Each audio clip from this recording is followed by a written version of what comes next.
Hello, friends, and welcome back to The Wizard of Oz. Yes, today we are going to go back to The Wizard of Oz. I'm sorry it took so long to come back to it. Even my dad was asking for Chapter 11, so here we go.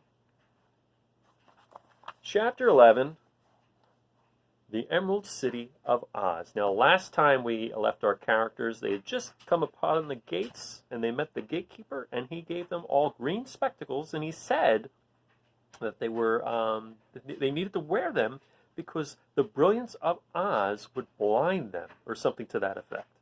So, let's see what happens next, shall we? The Emerald City of Oz. Even with eyes protected by the green spectacles, Dorothy and her friends were at first dazzled by the brilliancy of the wonderful city. The streets were lined with beautiful houses, all built of green marble, and studded everywhere with sparkling emeralds. They walked over a pavement of the same green marble, and where the blocks were joined together were rows of emeralds, set closely and glittering in the brightness of the sun. The window panes were of green glass. Even the sky above the city had a green tint, and the rays of the sun were green. There were many people, men, women, and children, walking about, and these were all dressed in green clothes and had greenish skins. They looked at Dorothy and her strangely assorted company with wandering eyes, and the children all ran away and hid behind their mothers when they saw the lion. But no one spoke to them. Many shops stood in the street, and Dorothy saw that everything in them was green. Green candy and green popcorn were offered for sale, as well as green shoes, green hats, green clothes of all sorts. At one place, a man was selling green lemonade, and when the children bought it, Dorothy could see that they paid for it with green pennies.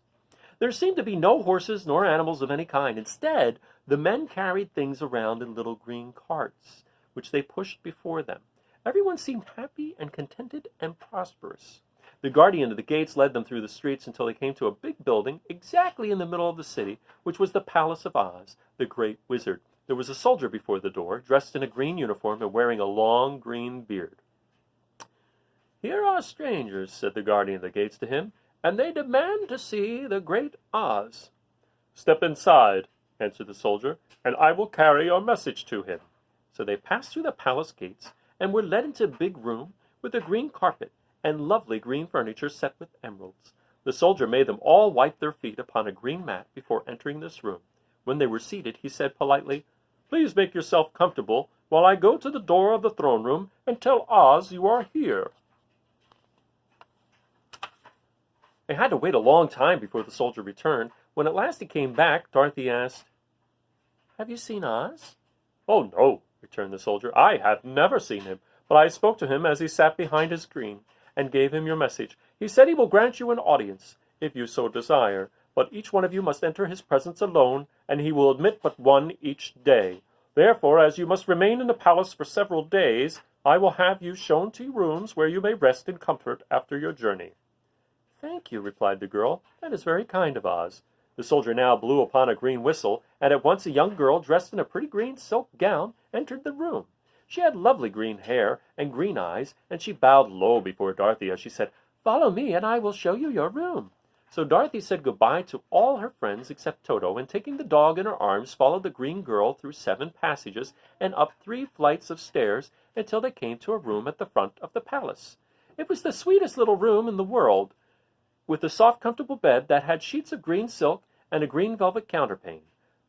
There was a tiny fountain in the middle of the room that shot a spray of green perfume into the air to fall back into a beautifully carved green marble basin. Beautiful green flowers stood in the windows, and there was a shelf with a row of little green books. When Dorothy had time to open these books, she found them full of queer green pictures that made her laugh. They were so funny. In a wardrobe were many green dresses made of silk and satin and velvet, and all of them fitted Dorothy exactly. "Make yourself perfectly at home," said the green girl, "and if you wish for anything, ring the bell. Oz will send for you tomorrow morning." She left Dorothy alone and went back to the others. These she also led to rooms, and each one of them found himself lodged in a very pleasant part of the palace. Of course, this politeness was wasted on the Scarecrow, for when he found himself alone in his room, he stood stupidly in one spot, just within the doorway, to wait till morning. It would not rest him to lie down, and he could not close his eyes. So he remained all night staring at a little spider which was weaving its web in a corner of the room, just as if it were not one of the most wonderful rooms in the world. The Tin Woodman lay down on his bed from force of habit, for he remembered when he was made of flesh. Not being able to sleep, he passed the night moving his joints up and down to make sure they kept in good working order. The lion would have preferred a bed of dried leaves in the forest, and did not like being shut up in a room, but he had too much sense to let this worry him. He sprang upon the bed and rolled himself up like a cat, and purred himself asleep in a minute. The next morning after breakfast, the Green Maiden came to fetch Dorothy, and she dressed her in one of the prettiest gowns, made of green brocaded satin. Dorothy put on a green silk apron and tied a green ribbon around Toto's neck, and they started for the throne room of the great Oz. First they came to a great hall in which were many ladies and gentlemen of the court, all dressed in rich costumes. These people had nothing to do but talk to each other, but they always came to wait outside the throne room every morning, although they were never permitted to see Oz. As Dorothy entered, they looked at her curiously, and one of them whispered, "Are you really going to look upon the face of Oz the Terrible?" "Of course," answered the girl, "if he will see me." "Oh, he will see you," said the soldier who had taken her message to the wizard, "although he does not like to have people asked to see him. Indeed, at first he was angry, and said I should send you back where you came from. Then he asked me what you looked like, and when I mentioned your silver shoes, he was very much interested. At last I told him about the mark upon your forehead, and he decided he would admit you to his presence." Just then a bell rang, and the green girl said to Dorothy, "That is the signal. You must go into the throne room alone." She opened a little door, and Dorothy walked boldly through and found herself in a wonderful place. It was a big round room with a high arched roof, and the walls and ceiling and floor were covered with large emeralds set closely together. In the center of the roof was a great light, as bright as the sun, which made the emeralds sparkle in a wonderful manner. But what interested Dorothy most was the big throne of green marble that stood in the middle of the room. It was shaped like a chair and sparkled with gems, as did everything else. In the center of the chair was an enormous head without a body to support it or any arms or legs whatever. There was no hair upon his head, but it had eyes and nose and mouth, and was much bigger than the head of the biggest giant. As Dorothy gazed upon this in wonder and fear, the eyes turned slowly and looked at her sharply and steadily. Then the mouth moved, and Dorothy heard a voice. "I am Oz, the great and terrible. Who are you, and why do you seek me?" It was not such an awful voice as she had expected to come from the big head, so she took courage and answered, "I am Dorothy, the small and the meek. I have come to you for help." The eyes looked at her thoughtfully for a full minute, then said the voice, "Where did you get the silver shoes?" The eyes looked at her thoughtfully for a minute. "Oh, I said that already. I got them from the Wicked Witch of the East, when my house fell on her and killed her," she replied. "Where did you get the mark upon your forehead?" continued the voice. "That is where the good witch of the North kissed me when she bade me goodbye and sent me to you," said the girl. Again the eyes looked at her sharply, and they saw she was telling the truth. Then Oz asked, "What do you wish me to do?" "Send me back to Kansas, where my Aunt Em and Uncle Henry are," she answered earnestly. "I don't like your country, although it is so beautiful, and I am sure Aunt Em will be dreadfully worried over my being away so long." The eyes winked 3 times, and then they turned up to the ceiling and down to the floor and rolled around so queerly that they seemed to see every part of the room, and at last they looked at Dorothy again. "Why should I do this for you?" asked Oz. "Because you are strong, and I am weak. Because you are a great wizard, and I am only a little girl." "But you were strong enough to kill the Wicked Witch of the East," said Oz. "That just happened," returned Dorothy simply. "I could not help it." "Well," said the head, "I will give you my answer. You have no right to expect me to send you back to Kansas unless you do something for me in return. In this country, everyone must pay for everything he gets. If you wish me to use my magic power to send you home again, you must do something for me first. Help me, and I will help you." "What must I do?" asked the girl. "Kill the Wicked Witch of the West," answered Oz. "But I cannot!" exclaimed Dorothy, greatly surprised. "You killed the Witch of the East, and you wear the silver shoes, which bear a powerful charm. There is now but one Wicked Witch left in all this land, and when you can tell me she is dead, I will send you back to Kansas, but not before." The little girl began to weep. She was so much disappointed, and the eyes winked again and looked upon her anxiously, as if the great Oz felt that she could help him if she would. I never killed anything willingly, she sobbed. Even if I wanted to, how could I kill the wicked witch if you, who are great and terrible, cannot kill her yourself? How do you expect me to do it? I do not know, said the head. However, that is my answer, and until the wicked witch dies, you will not see your uncle and aunt again. Remember that the witch is wicked, tremendously wicked, and ought to be killed. Now go, and do not ask to see me again until you have done your task. Sorrowfully, Dorothy left the throne room and went back where the Lion and the Scarecrow and the Tin Woodman were waiting to hear what Oz had said to her. There is no hope for me, she said sadly, for Oz will not send me home until I have killed the Wicked Witch of the West, and that I can never do. Her friends were sorry, but could do nothing to help her, so Dorothy went to her own room and lay down on the bed and cried herself to sleep. The next morning, the soldier with the green whiskers came to the Scarecrow and said, Come with me, for Oz has sent for you. So the Scarecrow followed him and was admitted into the great throne room, where he saw sitting in the emerald throne a most lovely lady. She was dressed in green silk gauze, and wore upon her flowing green locks a crown of jewels. Growing from her shoulders were wings, gorgeous in color, and so light that they fluttered if the slightest breath of air reached them. When the Scarecrow had bowed as prettily as his straw stuffing would let him before this beautiful creature, she looked upon him sweetly. I am Oz, the great and terrible. Who are you, and why do you seek me? Now the Scarecrow, who had expected to see the great head Dorothy had told him of, was much astonished, but he answered her bravely. I am only a scarecrow stuffed with straw. Therefore I have no brains, and I come to you praying that you will put brains in my head instead of straw, so that I may become as much a man as any other in your dominions. Why should I do this for you? Asked the lady. Because you are wise and powerful, and no one else can help me, answered the Scarecrow. I never grant favors without some return, said Oz, but this much I will promise. If you will kill for me the Wicked Witch of the West, I will bestow upon you a great many brains, and such good brains that you will be the wisest man in all the land of Oz. I thought you asked Dorothy to kill the witch, said the Scarecrow in surprise. So I did. I don't care who kills her, but until she is dead, I will not grant your wish.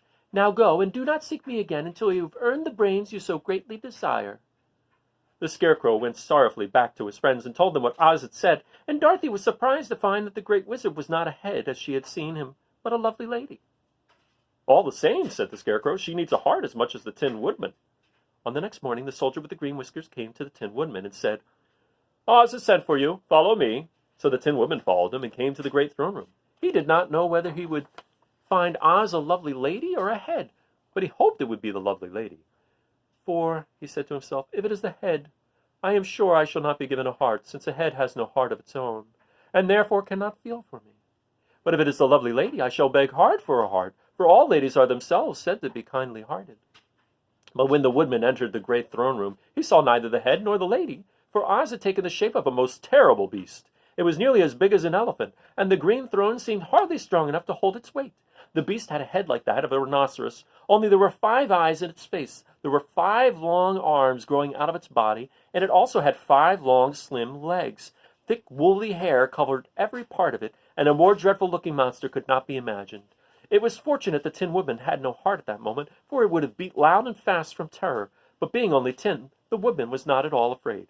I am Oz, the great and terrible, spoke the beast in a voice that was one great roar. Who are you, and why do you seek me? I am a woodman, and made of tin. Therefore I have no heart, and cannot love. I pray you to give me a heart, that I may be as other men be. Why should I do this? Demanded the beast. Because I ask it, and you alone can grant my request, answered the woodman. Oz gave a low growl at this, but said gruffly, If you indeed desire a heart, you must earn it. How? Asked the woodman. Help Dorothy to kill the Wicked Witch of the West, replied the beast. When the witch is dead, come to me, and I will then give you the biggest and kindest and most loving heart in all the land of Oz."